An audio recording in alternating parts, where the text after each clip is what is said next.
blacks against the whites. We have refused to do that. But that's exactly how you are seen at the moment.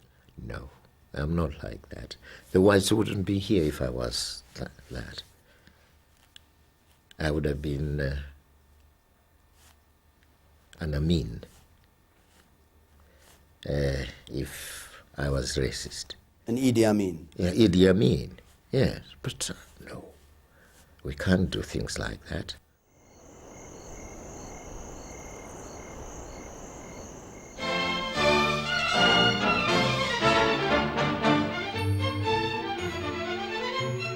It was over 100 years ago that white settlers came in force to Rhodesia, driving blacks off their land in the name of a superior civilization. It never occurred to them that their claim might be contested.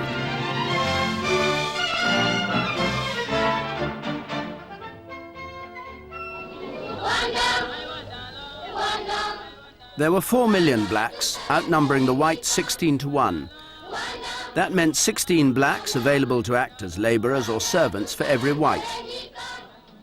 Britain intended to train them up to help run the country, but the colonisers thought that this showed Britain didn't really understand Africa. Sometimes they have to be taught the most rudimentary mechanical movements. But they progress rapidly to more complicated industrial tasks. When the white man came to this country, they didn't know anything else but grass huts and grass fires. The majority of them couldn't make a wheel. The point is, the average African doesn't know what a vote is. He can't eat it, he can't sleep with it, and he can't spend it, so he's not interested. Zimbabwe must be free. Zimbabwe must be free. In the early 1960s, British colonies across Africa were winning their freedom as independent states. But in Rhodesia, with more white settlers than most, nationalism had an uphill struggle. The movement was dominated by the giant political figure of Joshua Nkomo, whose simple aim was one man, one vote. That will not stop the people, because the movement that is pushing the people is bigger than the battalion. It cannot be stopped. Impatient with the progress being made by Nkomo and his party ZAPU, a group of more radical nationalists broke away. They set up a rival party, ZANU, committed to armed struggle. Among the defectors was Robert Mugabe. Mugabe at the time, he was a man of very few words.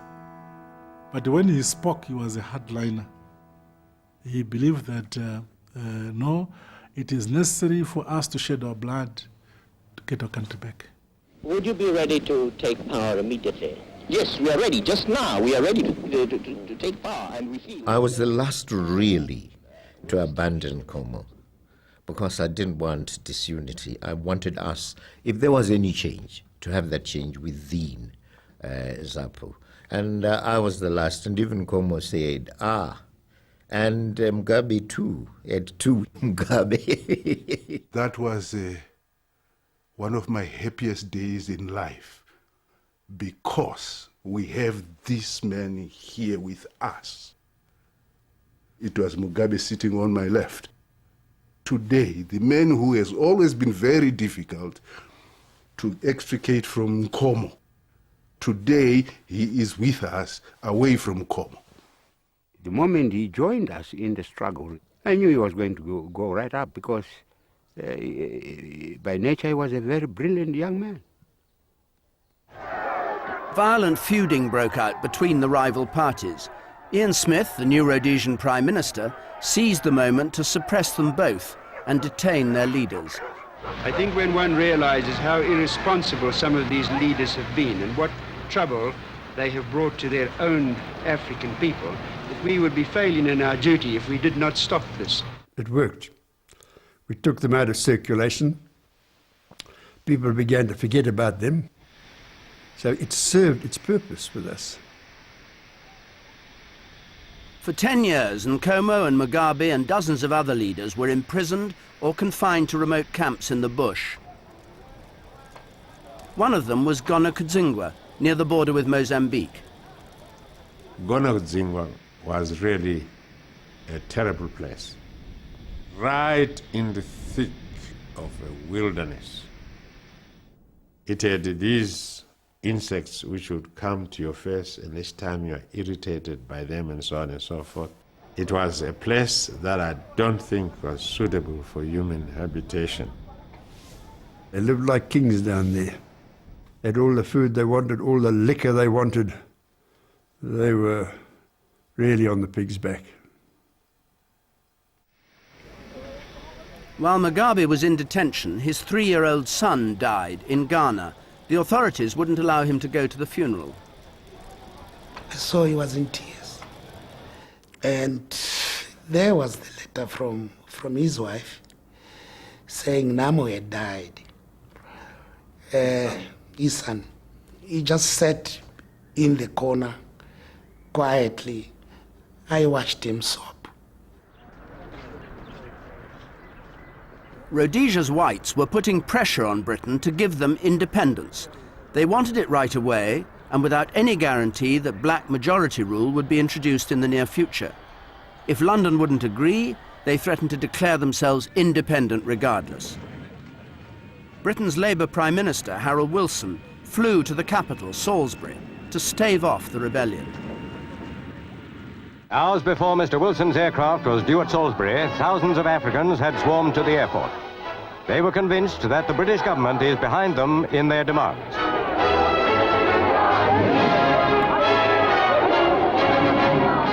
The watchword of the Africans is one man, one vote. Wilson wanted to meet the black leaders to hear their views. They were brought from their detention camps to Government House, where their supporters had gathered to welcome them. But before meeting Wilson, they were kept waiting for an hour in the police trucks that had brought them after their long journey from prison. And this truck was left in the sun with us inside for almost an hour. You can imagine how we felt. We had to knock the doors to get out of that inferno. And when they got out, Wilson said, "Have you had any food?" And they said, "Not since 7 this morning." And he was absolutely furious. And he turned on the Rhodesians and said, "Another thing's going to happen to them. They've been fed, and they've been fed with the same food that was served to me at lunch." We were all very astonished, because normally Mr. Wilson was a very calm person. But this really stuck in his gullet, that what he saw as being a sort of racial attitude to African leaders who had come to see him, the British Prime Minister. Among the members of the ZANU delegation was Robert Mugabe. For him, it was to be the first of many tussles with the Labour government.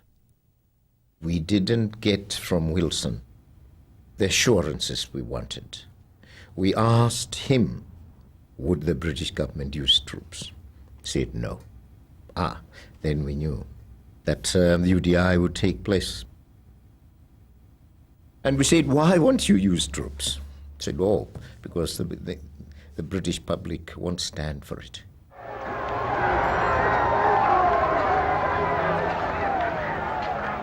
The nationalists were suspicious of the deal Wilson wanted to strike with White Rhodesia, offering the blacks gradual progress to majority rule. To them, it seemed like a promise to take them to Never Never Land. They both said exactly the same thing, that it's the duty of the British government to install us as the government of Rhodesia without delay. No question of any gradualness, no question of any political apprenticeship.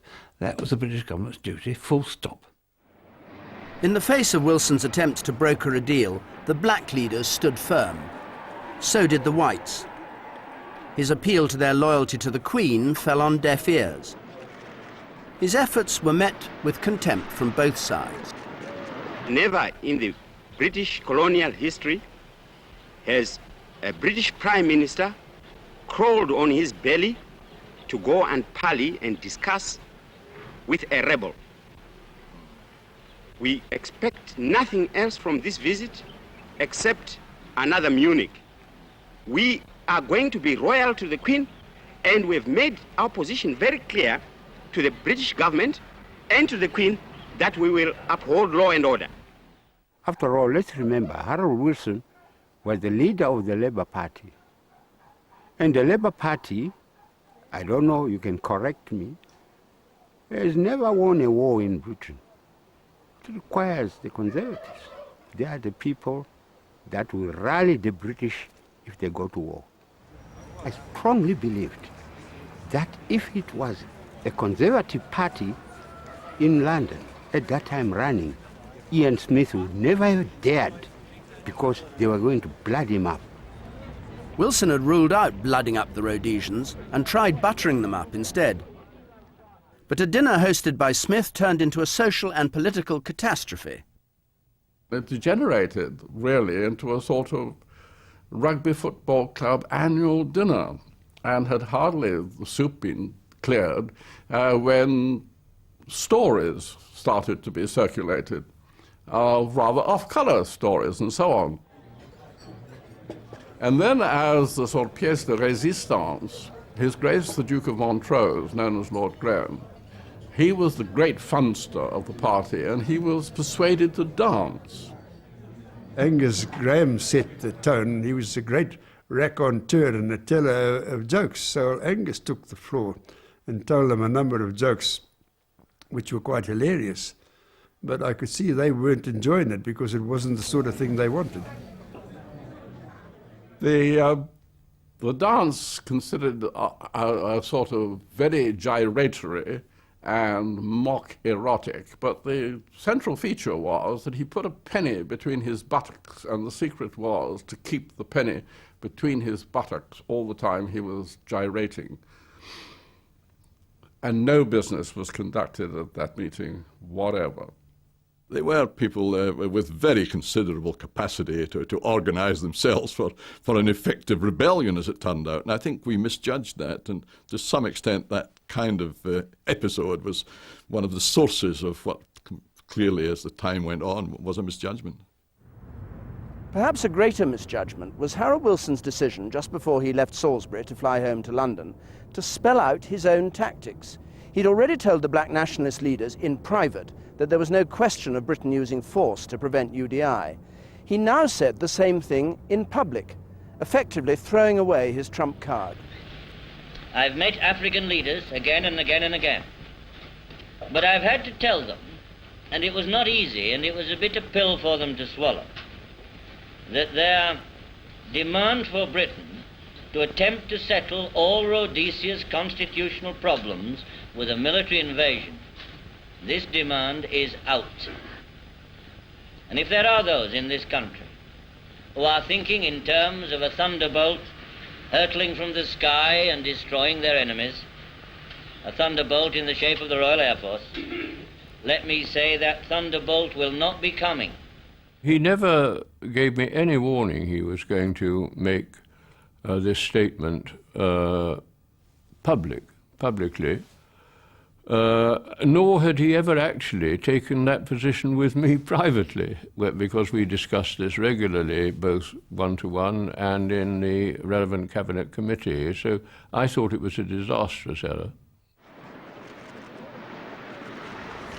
He signalled clearly in the minds of the white that they can declare UDI. They will not find themselves in a situation where they will fight against the British Army. And everyone then rallied, everyone, I say everyone, I mean white, the Rhodesians rallied behind Smith and said, go ahead. Oh Lord our God, arise, scatter enemies and make them fall. Confound their politics, frustrate their tricks, on the hopes we fix. God save us all. You signed under a picture of the Queen. Was that deliberate? I think that was always part of the cabinet. We always sat under the monarch, under the Queen. I don't think there was anything unusual about that. Even when you were committing treason? Well, we weren't committing treason. We were satisfied we were doing what was right. This is the Rhodesia Broadcasting Corporation. The here is the Prime Minister of Rhodesia, the Honourable Ian Douglas Smith. In the lives of most nations, there comes a moment when a stand has to be made for principle, whatever the consequences. This moment has come to Rhodesia. I thought he was a mad person. I thought he was working against the interest of the people he purported to be serving. I thought at that time, when time comes, the white men will go out of Rhodesia through the window because they will have no time to get to the door. We have struck a blow for the preservation of justice, civilization, and Christianity. And in the spirit of this belief, we have this day assumed our sovereign independence. God bless you all. We wondered, why should our people not react to UDI by way of protests and demonstrations and strikes? There we were in prison, and the people were leaderless, and there was nobody to organize them.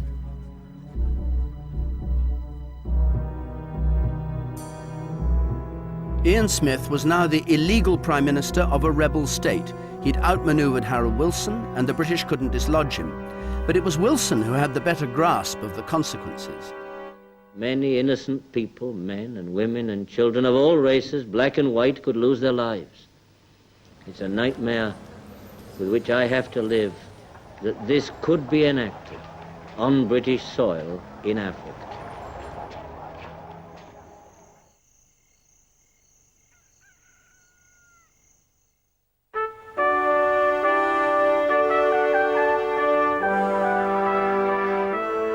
A year later, Harold Wilson tried to heal the breach. He invited Ian Smith to talks aboard HMS Tiger in the Mediterranean. Once isolated at sea, the plan was to make Smith realize he was a pariah. The Prime Minister had the Admiral's cabin, the Governor had the Captain's cabin, and both those had large day cabins. And that meant a big bedroom, as would be described in a house, and a big sitting room and a bathroom. Ian Smith was to be given a very small sleeping cabin, perhaps 9 foot by 6 foot, with just room for a bunk. He'd sort of put us into the second-class quarters, that kind of thing. It didn't worry me. Where in the name of heaven does it worry me? I had a bed and I slept. But he had better quarters, sure. I think there was a consistent attempt to perhaps to demoralize them a bit. While we were putting the conference table together for the wardroom, I was asked if I could provide 2 chairs, one for Wilson, one for Gibbs, which would be higher than the others and with arms, so that Smith wouldn't have one. The negotiations started well, with Smith agreeing to steady progress towards majority rule as long as Britain didn't impose a deadline. As a first step, Wilson wanted Smith to abandon his illegal independence and allow authority to be restored in Rhodesia under the British governor. Smith sensed a trap. At one point, negotiations were broken off to allow each side a breather. Smith was invited for a drink with some of the ship's crew. It was the Chief Petty Officer who held up his glass and said, "Here's to Rhodesia." So, you know, I sort of looked around, but it was serious, and we all drank to Rhodesia. And he then said this to me, and it's still very clear in my mind. He said, "You look surprised. You don't have to be surprised. That I want to tell you that the complement of this ship is," whatever it was it 678, some such number as that. He said, "I want to tell you that 676 are behind you. The other 2 buggers have gone overboard long ago." Those are the very words that he used to me. Before disembarking from Tiger, Smith put his signature to a document. Not an agreement, but a record of the discussions that had taken place. Back in Salisbury, he discussed the proposals with his cabinet for a full day before telling Wilson the proposals were repugnant. So, as you will no doubt have guessed, ladies and gentlemen, the fight goes on. Tiger was dead.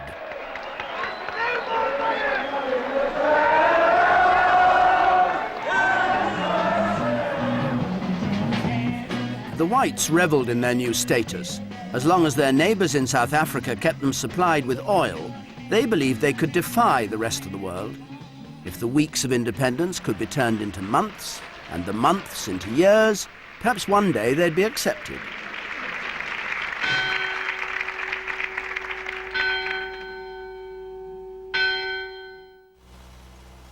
But the price was high. 3 years after UDI, I met Mark Foster, a tobacco farmer. He couldn't sell his crop because of sanctions, and both he and his workforce were at a standstill. Are all these houses, it's all people who work for you? Yes. The village wasn't here when you came to the farm? There was nothing here at all.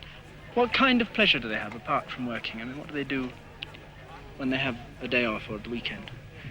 Well, over the weekends they have beer. Not all of them drink beer, but a large number do. And they do tend to drink to excess. It's certainly one of their pleasures. The living conditions here look very primitive to an outsider. They probably do. But this is what Africa is used to. And I've often thought I'd like to provide water sanitation, for instance. But most of the Africans haven't really reached the stage where they understand or appreciate or can look after that sort of amenity.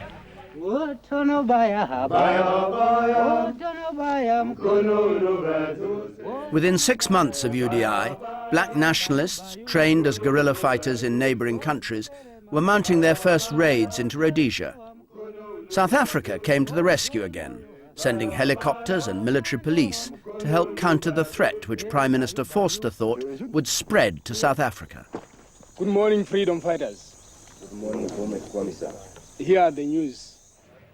Forster wasn't sentimental about Rhodesia. He helped when it suited him. When the Portuguese pulled out of Mozambique, he saw the days of colonial rule were numbered, and South Africa needed to make allies of the black states. Step one was to get Ian Smith to release his detainees and negotiate. The nationalists were flown to Zambia. In the euphoria of meeting after years in detention, they agreed to bury their differences with a pact, the Unity Accord. But the unity was short-lived. Rival ambitions and disagreements over the tactics needed to defeat Ian Smith soon divided them again. We didn't feel that unity would be promotive of the armed struggle. We felt it was in fact meant to kill it. But you accepted it? Yes, we accepted it. We pretended to accept it. At heart, we didn't. And we said we must play it cleverly. So you didn't mean a word of it? Not a word. Not a word. I don't know of anybody in the leadership of ZANU who meant it. I'd be surprised. Next, Forster called all-party talks. He and Zambia's President Kaunda to act as joint chairman. The feuding nationalist delegation was led by a Methodist bishop, Abel Muzarewa. South Africa had insisted that Ian Smith attend. He did so reluctantly. The talks were held in a railway carriage on the bridge over the Victoria Falls between Zambia and Rhodesia. The nationalist delegation sat at the end of the table in Zambia, Ian Smith at the end in Rhodesia. And when we got there and we saw what had been laid on, they had every kind of drink in the world there, the things that we hadn't seen for a long time. To have a whole gang of politicians and terrorists jammed in, but either side of a narrow table, to the extent that if you wanted to go to the other end, you actually had to go out onto the bridge and walk round to the other entrance to the carriage, and it was really ridiculous.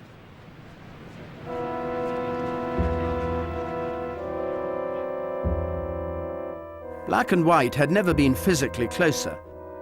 but there was no meeting of minds. Kaunda and Forster had to accept that their initiative for bringing peace had failed.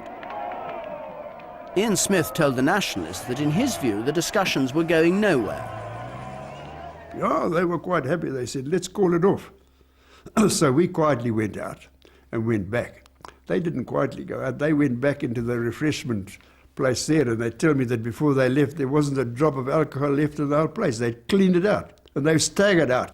The side that the nationalists had been on, I mean, looked like an occupied country, apparently, with every single thing either broken and certainly eaten, and every drop of liquor, which considerable, was drunk.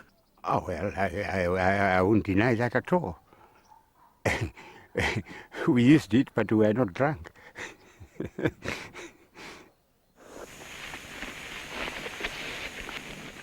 After the failure of the talks, the guerrilla war intensified.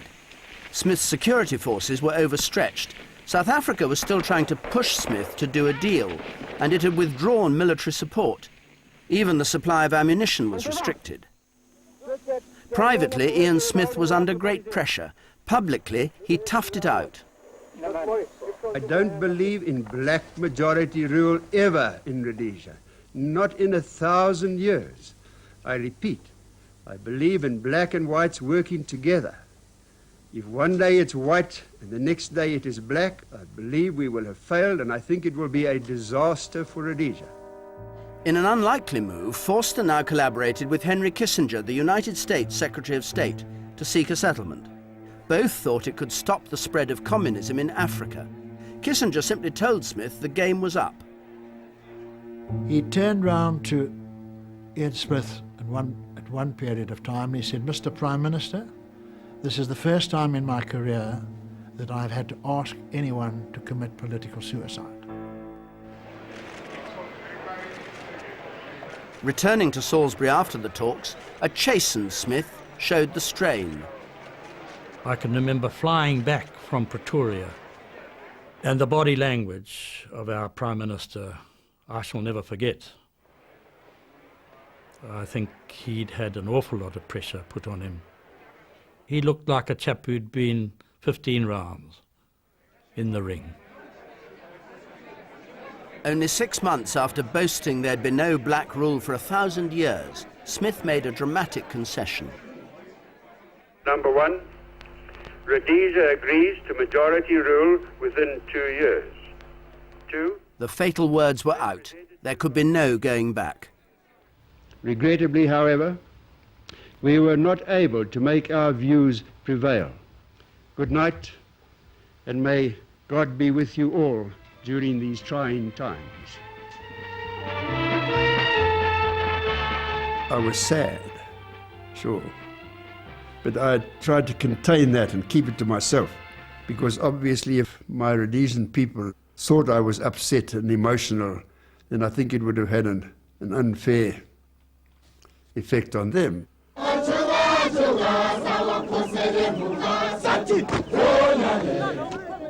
I couldn't tell them it looks to me as though this is the end of the line and there's no hope. We had to try to hold the position.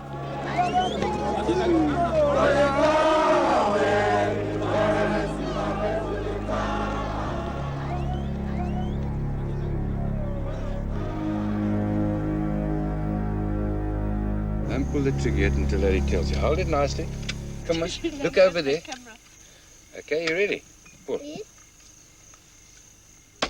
Smith had conceded the principle of black majority rule, but both sides were still battling to hold their ground. Do not go in front of a gun. This thing is dangerous.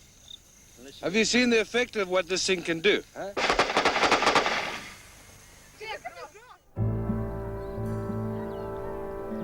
As long as the nationalists refused to settle on Smith's terms, they were his enemy.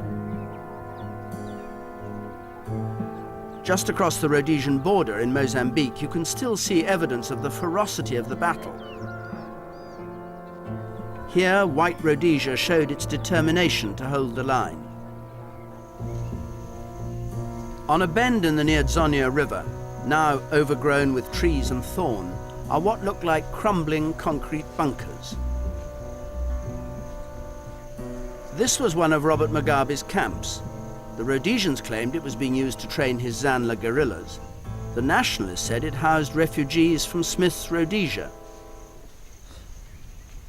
These are the mass graves of hundreds of men, women and children killed by the Rhodesian army in one morning.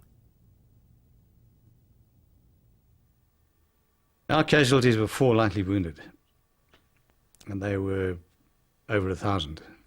The exact was 1,026. Killed? Killed. Now in war you can always, you work on, if for one kill there's always at least 2 wounded. So there were a couple of thousand others who should have been running around with what we call oil leaks, you know. I've never forgotten the kind of sight I saw there.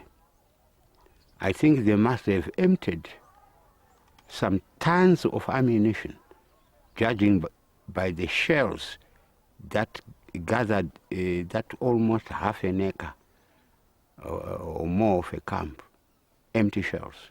It was really a massacre. It was a good hit, and it certainly put Zanla back a long, long way. The near Dzonia raid was followed by devastating assaults on other guerrilla bases. They tested the resilience of Mugabe's forces to the limit.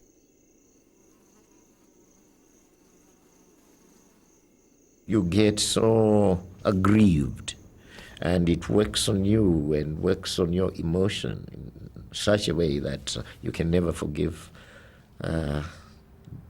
perpetrators of action of this nature. Mugabe reacted. He said, I'm beginning to wonder whether this armed struggle is worth pursuing. That's what he said to my face. When I expected such things to make someone more resolute, I felt very bad. In September 1978, Mugabe's nationalist rivals under Joshua Nkomo scored a dramatic hit. One of their missiles brought down a passenger aircraft. 38 died instantly. Another 10 survivors were shot dead as they waited for rescue. You know, in the war, a lot of things that are unacceptable will happen. That's what I can say. What effect did it have on ZAPU? It had a very bad effect. We didn't like it. We spoke out about it amongst ourselves. That was one black mark against our military policy and system. The Sarkatar, the Supreme Leader. We are attacking the terrorist base at Westlands Farm at this time. Rhodesia's vengeance was swift. With a brusque warning to the Zambians to keep clear, they attacked Nkomo's bases inside Zambia. Rhodesia has no quarrel with Zambia or her security forces. We therefore ask you not to intervene or oppose our attack. Did you copy all that? Copied. From the air and attacking overland, they killed 1,600 of Nkomo's followers in a single day.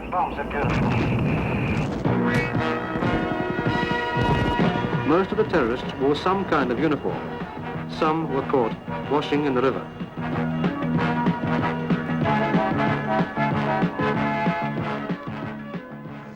The aircrew who'd carried out the Green Leader raid became heroes in White Rhodesia.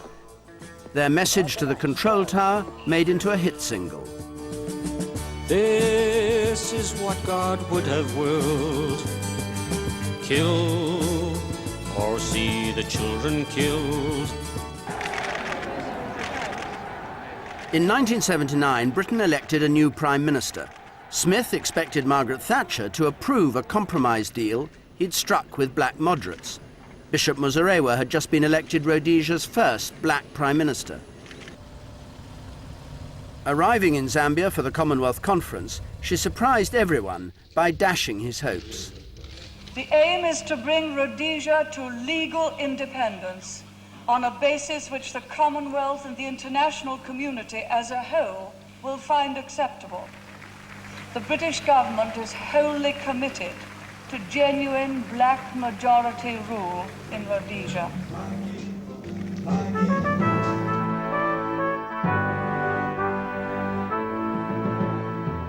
The grandiose setting of Lancaster House in London was chosen as the scene for the next act in the drama. Britain invited all the main players to attend. The Foreign Secretary, Lord Carrington, was determined to see the conference resolve the crisis. Everybody wanted it. Of course, they all thought that their particular side would win. The one person who didn't want it was Mugabe. I didn't believe that Lancaster was going to yield anything, to tell you the truth. And of course, we didn't want Lancaster anyway. We wanted to continue with our fighting. The man awaited with most trepidation in London was not Mugabe, but the commander of his guerrilla forces, General Tongagara. Smith is our great teacher because all the attacks he has made on us has improved our tactics. He was quite a revelation when he came to London. Tall, strapping man with a lively sense of humour, big personality. And on the very opening day of the negotiations, we adjourned to coffee into one of the grand, gilded rooms of Lancaster House, and each delegation stood in its own corner and eyed each other very suspiciously. And you know, it was Tongagara who broke the ice. He put down his cup and saucer, strode across to the White Rhodesians and walked up to Ian Smith and said, "You won't remember me, but I was a small boy playing on your farm while my mother was a labourer." I looked at him and I said, "Who are you?" He said, "Tongagara." Josiah Tongagara. He did say that he'd never forgotten how kind my mother had been to him, because evidently she used to give them sweets and odd things like that. Encouraged by the atmosphere of the talks, the British tried to get agreement on a new constitution which would give genuine black rule. But the conference nearly broke down over who would own the land. Mugabe and Nkomo wanted the land taken by the whites to be returned to black ownership. Britain insisted it could only be done if the transfer was voluntary and the full market price paid. Only the moderate blacks, led by Muzorewa, accepted the idea. We were fed up with them, because they were just saying yes, yes, yes, yes. And I just said, Baba, black sheep. Well, I was saying, actually, what are you people except obedient servants saying yes, yes to the master? We tackled it really from the point of view of the Rhodesian regime, not the future Zimbabwe. The real concern at the beginning was to offer guarantees, assurances, protection to the white farmers. Mugabe and Nkomo, now allies again, refused to accept the deal. To break the deadlock, Carrington now said Britain would help pay for land redistribution as long as the whites weren't coerced. The exact terms of his offer are still in dispute between Zimbabwe and Britain today. Sugar the pill about land. It was necessary to say that in certain circumstances, such as the willing buyer, willing seller, we would be prepared to provide some money to help them. And the Americans came in and said they would do the same. No particular figure was mentioned, certainly which I can recall, but that the assurance that we should not worry about it because sufficient funds would be put in place by Britain, by other countries, including the United States. That appeared like a clear-cut guarantee.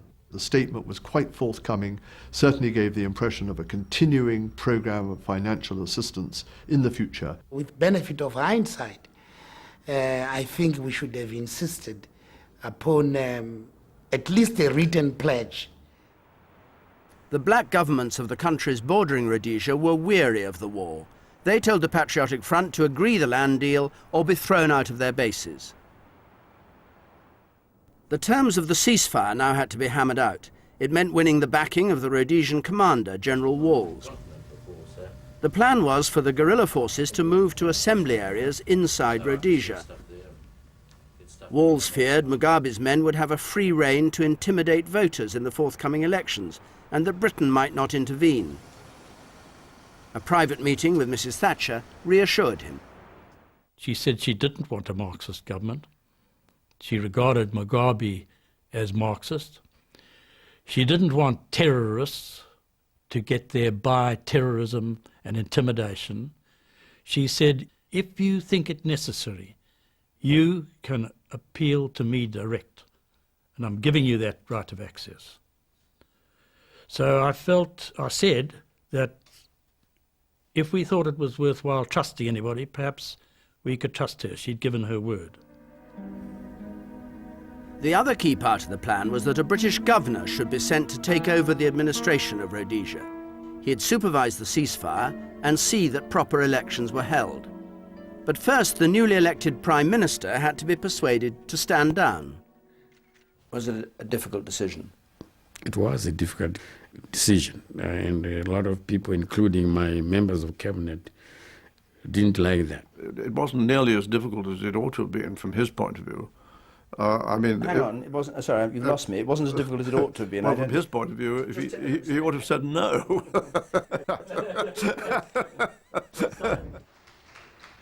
At last, 4 days before Christmas 1979, the Lancaster House Agreement was ready for signature. Do you understand that we keep this? Yeah, of course you can. do? Yeah, it's the least we can do. Beautiful.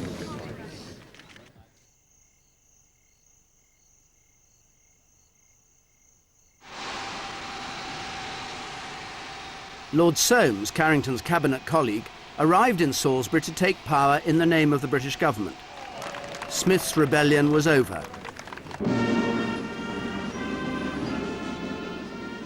But there were 10 anxious weeks to go before the general election.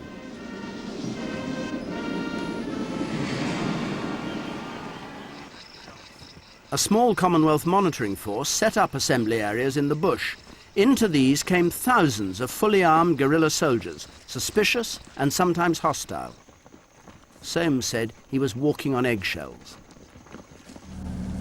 The Rhodesian army ignored the ceasefire agreement. Instead of staying in barracks, they roamed at will, and the governor could do nothing. Just explain to me who you were meant to be reporting to, because in some ways it seems as if you weren't reporting to anybody. My conscience. The governor, theoretically, yes. When he didn't tell me to do what I knew needed doing, I did it anyway. And then he would have to condone that and make it look as if I'd acted on his instructions. With Lancaster House behind him, Mugabe once again split from Nkomo and decided to go for all-out victory in the election for ZANU. The British assumed an anti-Mugabe coalition of Nkomo, Muzorewa and Smith would carry the day. But as always in Zimbabwe's elections, there were reports of intimidation in rural areas, much of it coming from ZANLA, Mugabe's military wing. Chieftains or headmen who opposed ZANLA were taken out and shot. And that continued, and one of Nkomo's candidates was last seen having live coals forced down his throat. I don't think people were intimidating the voters as such. But of course, you know, where people are still confronting each other, as it were, you can't do away with some measure of, strong action. Nkomo and the Foreign Office asked Soames to disqualify Mugabe's party. He refused. In his view, a peaceful transition meant everyone had to take part in the election, even if it meant turning a blind eye to some of the campaign tactics. This is Africa. This isn't little Puddleton in the marsh. And they behave differently, and they think nothing of sticking tin poles up each other's whatnot, and doing filthy, beastly things to each other. It does happen, I'm afraid. As election day approached, one of the governor's staff asked Mugabe how many of the 80 black seats he expected to win. He said without any hesitation, 56. And I was quite taken aback by A, the precision of this, and B, the large number. And I said, how can you be so sure about the number, and why is it so large? And I think he thought I was politically very naive. He said, because I've got cells in all those areas, and I control them, so that's what I will win. Well, I shot back into the governor's office and said, do you know what Robert Mugabe's just told me? And I think it was at that point we suddenly realised that we were not going to be talking about coalitions anymore. Robert Mugabe would be forming a government, and that was the plan from there on. Soames now made a critical decision. He called Mugabe in, said he accepted he was going to win, and that they should work together. That was the breakthrough meeting, and they had a very cordial and clear understanding after that, that provided the level of intimidation was at a minimal level, then the election would go ahead, Mugabe would run in that election, and the governor would not ban him from the election. The British kept this understanding with Mugabe secret. Publicly, they kept up the pretense that even at this late stage, they might decide to ban his party. In a way, we were playing a confidence trick on the white military, the white population as a whole. We were playing it for, we believed, their own good. And, but nevertheless, we were in fact representing to them that the level of intimidation was not such as to distort the electoral results. Ian Smith knew he'd won all the seats reserved for whites, but the black count had not yet begun. General Walls was reassuring him about the outcome. His military intelligence was predicting victory for the moderate Bishop Muzarewa. Smith wasn't so sure and challenged Walls to his face. What is your contingency plan for this assessment you've just given me, proving to be wrong, and Mugabe wins? So I had cornered Walls. He then had to answer. And he simply said, we will not allow it. The Rhodesian army had tried to engineer Mugabe's exclusion. They blamed him for the bombing of churches in Salisbury, which they'd carried out, and they tried to assassinate him. Walls now played his trump card. He appealed directly to Mrs. Thatcher to be true to the promise that he thought she'd made. I sent a signal to Mrs. Thatcher. I urged her to cancel the election, let stability be restored and so on, and then to have another election which would be free and fair. You see, the picture about me was that picture of a real terrorist, vicious man who, if he got a white man near, would cut his throat. Mrs. Thatcher's reply to Walls came through official channels. It simply informed him that the Prime Minister saw no reason to intervene. He felt betrayed. She said, you will have access to me like one of my generals, like the Chief of the General Staff, face to face, you to me, me to you. It didn't happen. So her word was worth nothing. In desperation, Walls decided to put into action his secret plan to prevent Mugabe coming to power. As head of the army, he would arrest Mugabe's key lieutenants and suspend the election. I wouldn't call it a coup. What would you call it? It was unconstitutional action, which is what I told Mrs. Thatcher in my signal to her, that I would loathe to have to take such action, but I reserved the right to do so. She knew that. The governor wasn't to be told until the action was complete, when he'd have been forced to accept it. It was going to appear to be a concurrent thing, that we did it, and he agreed and approved it. You were going to annul the election, effectively, yeah, and then tell him that he better go along with it. And say that he agreed, yeah. And it would have worked if it hadn't been compromised, I think. because it had been a complete breach which we only learnt about literally hours before it would have been put into action. People who were due to be picked up or arrested throughout the country moved from their positions. They were aware of what was going to happen in detail. Walls hadn't realized that there were spies in his camp. Mugabe's head of intelligence was one step ahead of him. I knew what they were doing. The Rhodesian commanders, when they were having meetings, they still drank tea. And they were used to have blacks serve them. And they continued to discuss what they were trying to do when the blacks were serving tea. And the blacks belonged to me. Were they planted by you? Recruited is the correct word. Recruited by me, not planted. Mugabe and his supporters had outwitted their white opponents, and now that they were no threat, they were brought back on side.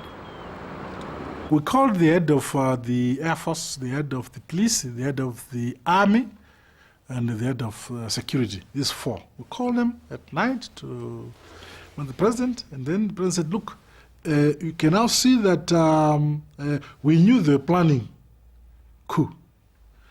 You know, I'm winning these elections, and now I have no regular army. My army is a guerrilla army. So I would want you, General Walls, to become my commander of the new Zimbabwe army. I went to his house and sat down and said, I can't possibly work for you because you're a Marxist. And he said, do you know, General, that the teachings of Karl Marx are identical to those of Jesus Christ? And I said, well, you can knock me over with a feather, but I can't argue with you. So General stood up, put his hat on, and saluted and accepted. Well, I asked him a number of questions. Why did you want to kill me? And he said, no, it wasn't him. He wouldn't have done that a thing so naive. And I said, what does he mean? He said, well, it must be some of those special branch people. You didn't want to see Mugabe dead. I didn't want Mugabe to win the election because of what he was. Did you trust Walls? No, I didn't. Not at all. I talked to him and gave him the impression I had faith in him. But I never trusted him, not for one moment.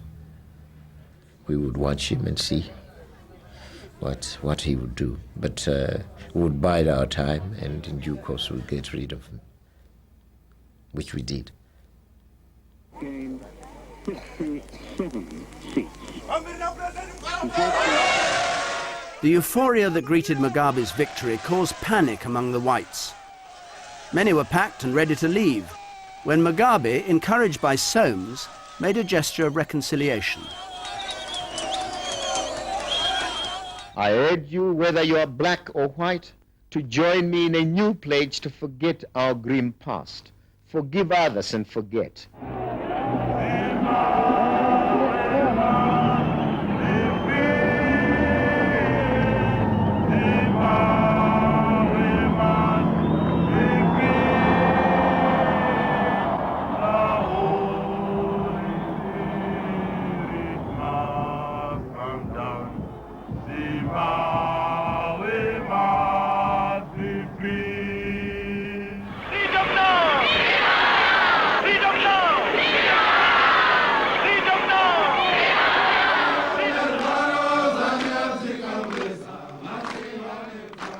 Zimbabwe's independence started well. Mugabe's and Nkomo's fighters were merged with the Rhodesian forces into a new national army, and Nkomo joined a coalition government. But some of his men went back into the bush to fight on. Secret arms dumps were discovered in the Zapu stronghold of Matabeleland. Nkomo denied any knowledge of them. The fact that we have not arrested him is purely out of deference to him, that he's old, he has played that part in the past in the revolution, we would have picked him a long time ago without any qualms. But Mugabe sent his crack new force into Matabeleland, the 5th Brigade, trained by the North Koreans. Officially, their role was to seek out the armed dissidents. In reality, they terrorized whole villages in an attempt to destroy ZAPU's power base.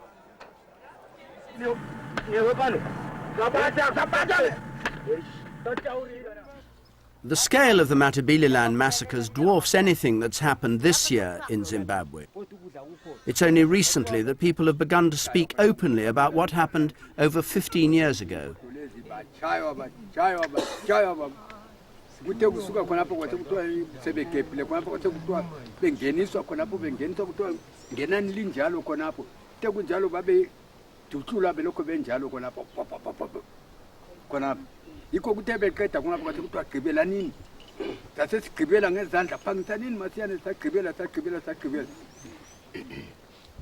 Wakhupha isithupha, wakhupha iwatshi, wangiqhubela, wangena egodini. Phongo ukubulawa kodwa singakwazi ukuthi kwenzelwane. Lapha kwagcwala igodi ngabe lathi sangena phakathi egodini. Kwasuka kwagcwala igodi. Kodwa sithi phambili ngo-RG Robert Mugabe. Phansi ngama-distance. Bathe bekwanile kwase sisukunyiswa laphana kwathiwa sizegqibela. Sabuya sazagqibela sagada phezulu sihlatsheliswa. Siyazazi ingoma zabo. Uthi hayi wathi konde di. Sizazi. Uthi konde di. Qakeza. Hayi wathi konde di. Hayi wa hlabelani kakhulu. Hayi wathi konde di. Hayi wathi konde di. Shaye khona phambi kwakho. The beatings, the killing, the torture is unbelievable. Unbelievable. And these people will play it off. People are being taken daily at night and they disappear forever. And those who are taken to police camp, in the stops camp in Bulawayo, the torture that goes in there is to be seen, to be believed, and by the black people to another black man. We were bitter. We didn't mince words. We told Mugabe straight. And we expelled from government because we told him point blank that this was a betrayal and a very serious one, and we're not going to take it lying low. Wherever you have operations, you're bound to have one or two untoward incidents, but not the mass graves which they talked about. Where are they? You travel the whole length and breadth of Matabeleland and you won't find a single mass grave. A BBC team filmed as the evidence of one of many mass graves was discovered. A Catholic Church inquiry has put the number of those who died at nearly 4,000 on a conservative estimate, and perhaps double that. The man's hands are tied behind his back? Yes. Tied with wire? I have never witnessed that. I've never heard about it, except to read it from the press. I've never, that time I have had any complaint of that nature reaching headquarters.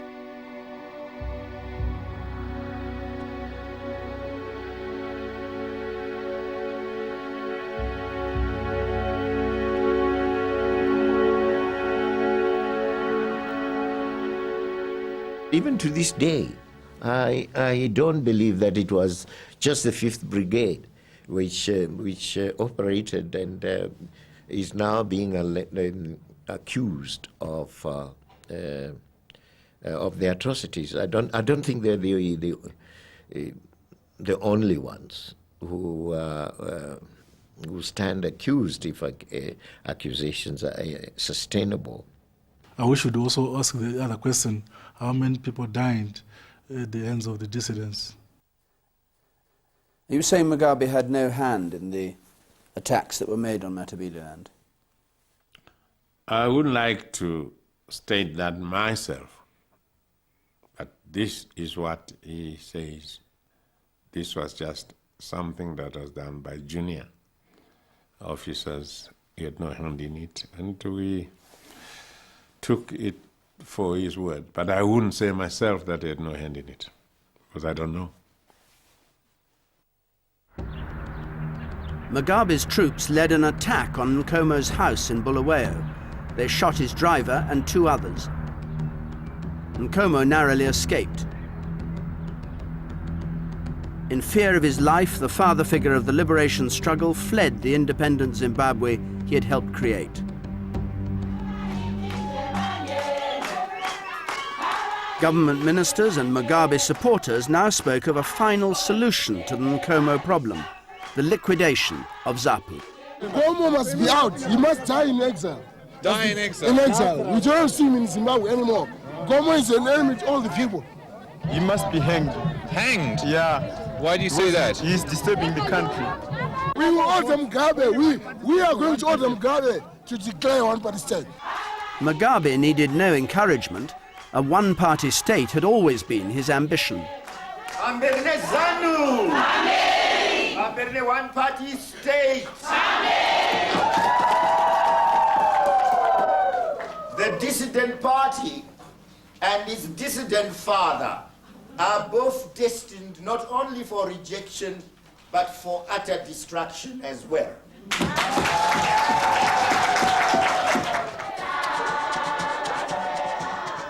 Despite the reign of terror in Matabeleland, Mugabe's party made no headway. As his opponents hope to demonstrate this weekend, intimidation can be counterproductive.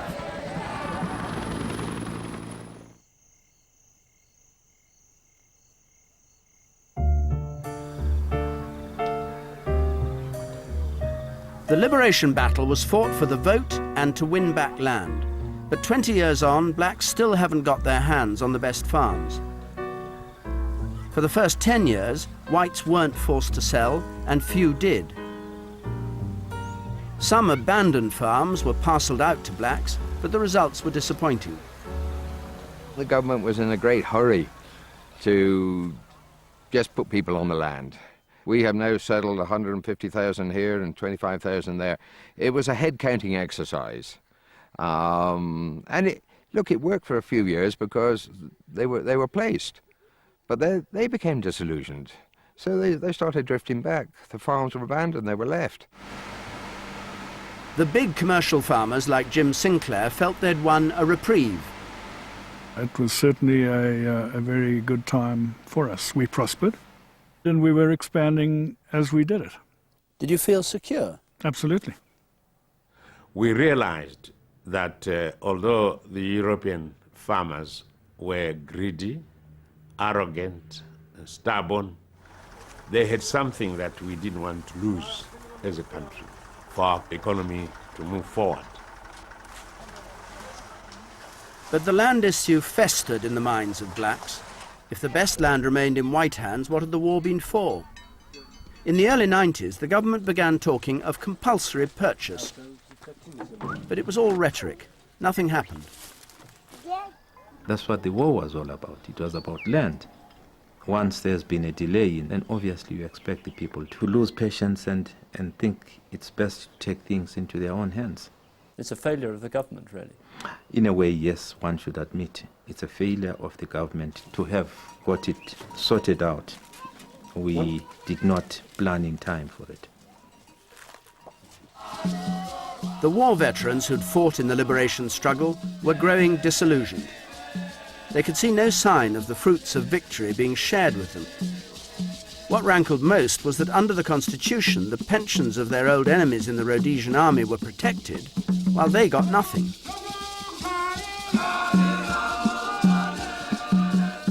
Three years ago, they summoned the courage to confront Mugabe in person. It was an uncomfortable meeting for the president. It was very, very tough talking because we could then say, right, look here. Here is pension for people whom we were fighting. Where is our pension? And then he would say, I couldn't, my hands are tied. And we tell him, how can you be tied your hands when you are the president of this country? He was surprised by that and he had to say, okay, he will give in and put a package for us.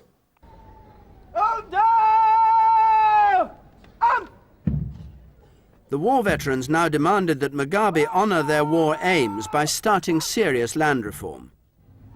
The president drew up a list of white farms which would be taken with only minor compensation. If the whites wanted to be paid, Mugabe said, they should look to Britain, not to the new Zimbabwe. When the farm owners blocked his plan in the courts, the pressure on him intensified.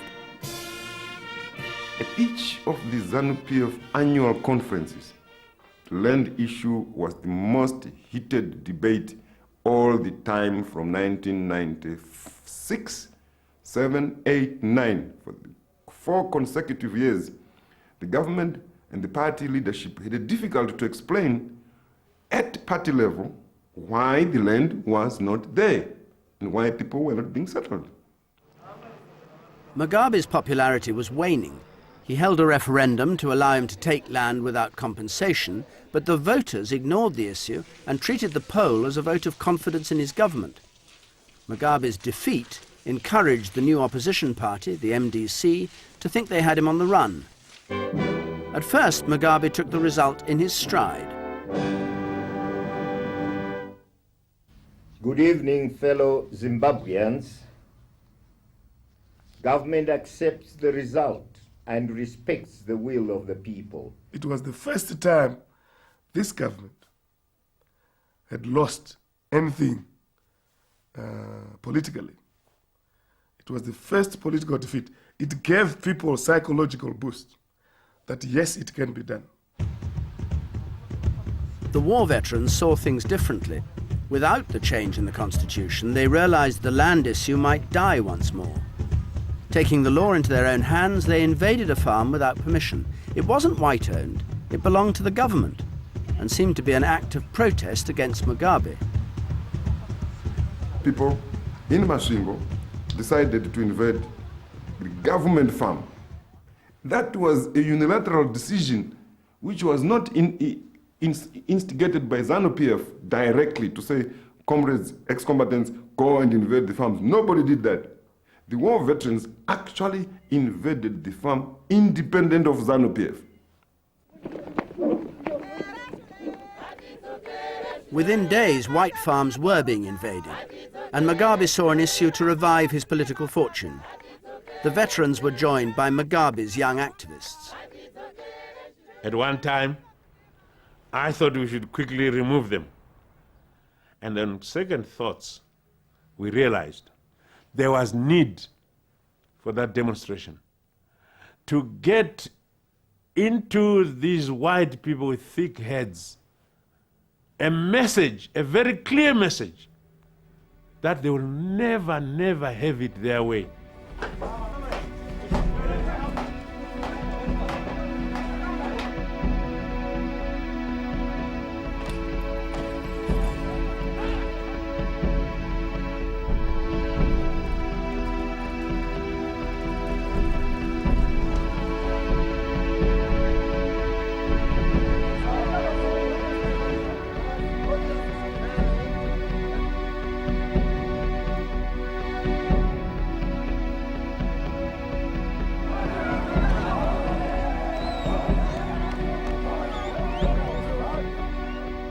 Said, I'm not going to kill you. I said goodbye to my wife. How do you react when you see those pictures? Well, yes, they may be horrifying, but worse could have happened, and worse can still happen. I feel he could stop it. I think he's the only person that can stop it.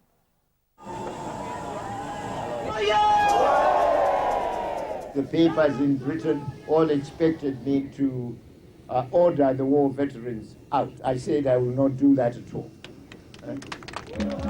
Their cause is my cause, and that's what I fought for. That's what I suffered for when I went to prison and when I spent all those days in exile leading the struggle. It was mainly to get our land back, and this is precisely what the war veterans are doing. And so I mustn't be seen as negating myself. Even if it means ignoring the law of the land and the rulings of the... The law of the land must also work for moral justice. If I leave the people on the land and then get time to bring about law and order, then to me it's a far better proposition, it's a far better approach than one which will pit the forces against the masses of people now occupying the land, and there would be greater death, greater bloodshed. So this is just the little law of trespass. Elsewhere, those who commit murders are being arrested, those who commit robberies are being arrested, assaults and other crimes are being taken care of, and there is greater law and order. It is only in the little area of trespass on the farms, where, in fact, there has been injustice all along by the farmers. And if they suffer this little, shall I say, inconvenience of their land being occupied, and then they suffer that little inconvenience, as against the inconvenience that we have suffered as a people for decades. Every time a farm was invaded, it wasn't just a white farmer who suffered inconvenience. 100 of his black workers were put out of jobs. Sometimes their huts torched. And every time a white farmer was killed, there were 5 or 6 times as many black opposition members being killed. So this has never been about a white issue.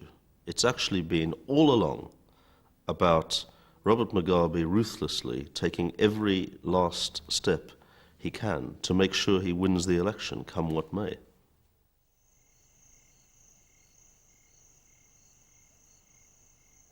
Nine years after Zimbabwe's independence had been thrashed out at Lancaster House, Margaret Thatcher came to inspect her handiwork. It was a high point of Mugabe's relationship with Britain. Yes, yes. They're very good-looking kids.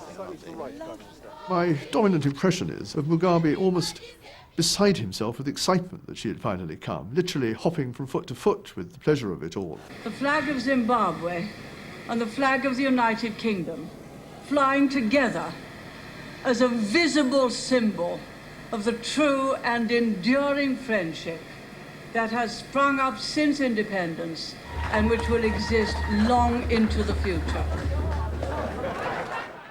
But the friendship wilted when Mugabe faced a new British government. Labour said it came from diverse backgrounds without links to former colonial interests, and that it had no special responsibility to meet the costs of land reform. Zimbabwe felt this was going back on what had been promised at Lancaster House. What we are asking Britain to do is to honor her word. When she said, wait for 10 years, after 10 years, we will come together, they meant now. Labour has offered a further £36 million for land reform. Attached to it are conditions which Zimbabwe interprets as unwarranted interference in their affairs. We're willing to help fund a program of land reform, but it has got to be one within the rule of law, and it's got to help the real rural poor, and there must be a stop to the illegal occupations which have brought this violence and death. Who brought human rights to Zimbabwe? We did. And Robin Cook is telling the people who actually introduced democracy, who introduced human rights, who introduced transparency, the rule of law. You see, telling us that these aspects must be observed by us. The British government never observed them in respect of Rhodesia. It's double standard as far as I'm concerned. It is clear to us that you are saying, and when I say you, I don't mean you, I mean people of your color. You are saying, my kith and kin wrong or right. I'm just as fierce a critic, and my actions prove it, of the white minority racist rule which Britain bequeathed to Zimbabweans, as Robert Mugabe is. My question is, why is he now practicing policies which take us back to those bad old days? Isn't it reasonable between two sovereign nations that one should say we'll give the money on certain conditions? Yeah, but one shouldn't talk from the top of the hill and they're looking down on another country it believes to be down the hill, and therefore talking down to it. Mrs. Thatcher never made a U-turn, but she came here in a very humble way, tough as she was, iron lady as she was, you know, knowing that certain situations require that discussions be held, and be held on friendly basis. Not so Labour, no. They've taken an attitude, they are greater than ourselves, more noble than ourselves, more knowledgeable, which I doubt, than ourselves, and therefore we must be treated like midgets. It's ironic that President Mugabe has adopted this hostile attitude and appeared to receive hostility from a Labour government which includes ministers such as myself, which actually fought for his freedom and the freedom of his people and made many sacrifices, many of us individually did. And the Conservatives, who he seems to regard as his friends somewhat romantically and nostalgically and no doubt historically and accurately, were the ones who actually tended to side with Ian Smith. You seem to have a difficulty with Labour. Mm-hmm. Yes, an immense difficulty.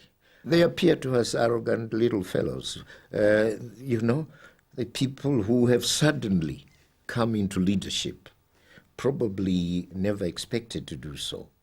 You called them a gay government of a gay United Kingdom. Well, that's another. I understand they have gays amongst them, but that's their own affair. What we do not want and desire is for them to foist their own inhuman tendencies on us. But did their attitude to gay affairs influence their attitude to Zimbabwe and to the colonial responsibility? Are you tying the two together in some way? We tie the two together, yes. It's our criticism of homosexuality here at home that has offended them. You look at Peter Hain. I had a meeting with him that lasted 2 hours, and I thought it was a very friendly meeting. He castigated Britain, and in particular successive British governments, and had a go at Labour as well. And I said, well, I can't be responsible for that. And he patted me on the knee and said, no, Peter, I understand, you know, you're part of the African freedom struggle, and we must take this forward together. And the following morning, he had his Mr. Tatchell, you know, ambush me just outside the hotel, and actually I felt I was assaulted, but he just managed to put his hand here on this arm and say, Mr. Mugabe, you're under arrest.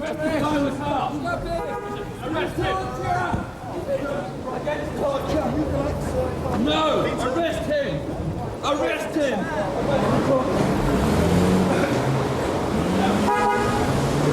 I've asked you, officer, to arrest President Mugabe. It's extraordinary that an otherwise unimportant demonstration, right out of the blue, turned President Mugabe, who has a great antagonism to homosexuality, a personal phobia, turned him into somebody who was acting completely irrationally and destroyed all that we'd achieved the night before. I don't want to bring Blair into this, but I know Peter Hain is reputed to be gay and to be wife of Tatchell. That's what the papers say. And so if the following morning the husband ambushed me, and the previous night I'd had discussion with the wife, so the conclusion I get to is that the two had discussed it the night before. That's the kind of nonsense that, unfortunately, only President Mugabe, in his state of mind and his attitude to life, could utter or remotely believe. There's not a shred of truth in it. It's, I'm afraid, you can only laugh at it, except that the implications and the consequences were so serious.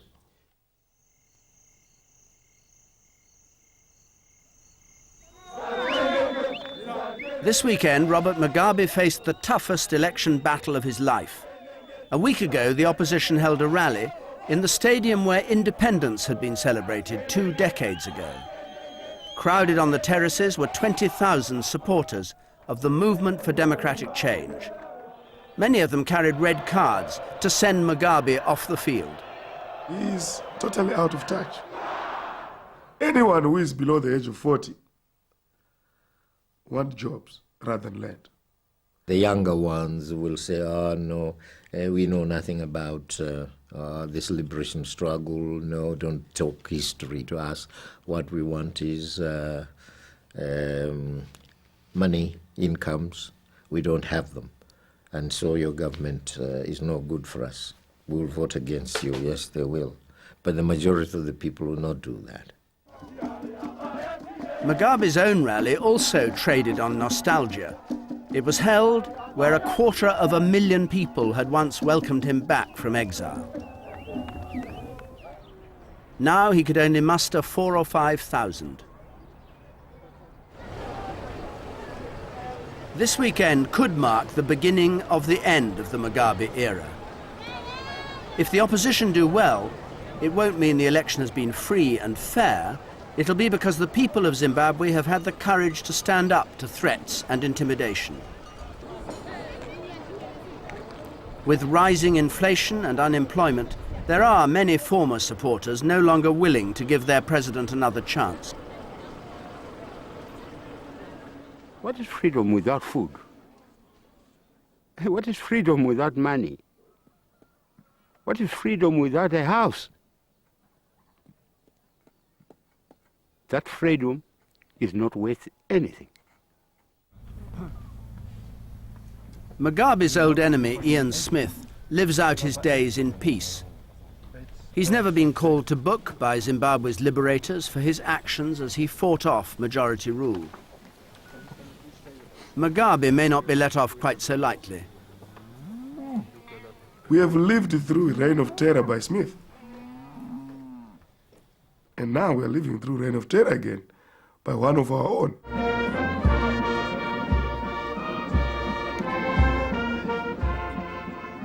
There was a time when there was a chance of honorable exit. Now, after these atrocities, he has closed the door to the national goodwill for that honorable exit. He will have to answer for these atrocities.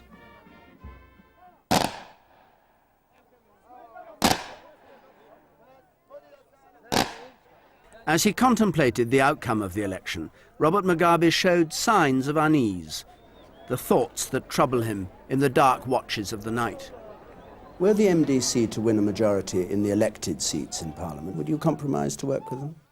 Improbabilities should never be entertained, should they? I can never concede that they have the capacity to win. So, in dreamland, perhaps, yes. I could, in a dream, see them in power. But then when I get up, I say, it was a dream after all, not a reality. But why do you want us to talk about dreams now?